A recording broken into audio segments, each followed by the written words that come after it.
ये है हमजा, गाड़ी चला रहे हैं। मेरे व्लॉग में फर्स्ट टाइम आया है, ये भी काफ़ी शाय है। तो आज हम जा रहे हैं एक स्पेशल लोकेशन पर पाकिस्तानी चाय पराठा खाने, क्योंकि टोरंटो में कनाडा में पराठा खाने के लिए भी आपको गाड़ी में जाना पड़ता है, ईज़िली अवेलेबल नहीं होता, हर चीज़ काफ़ी दूर दूर होती है। हमारा खाना आ चुका है, ये है यहाँ के पराठे, काफ़ी यमी लग रहे हैं। ये है चटनी, ये है छोले चने लाहौरी स्टाइल वाले, ये आलू मूंगरे हैं आई थिंक,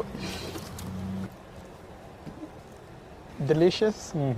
पाकिस्तानी रेस्टोरेंट, और यही आंटी यहाँ की ऑनर। हर कंट्री के लोग आते हैं और सबको ही मेरा खाना बहुत पसंद है। Lahore grill restaurant.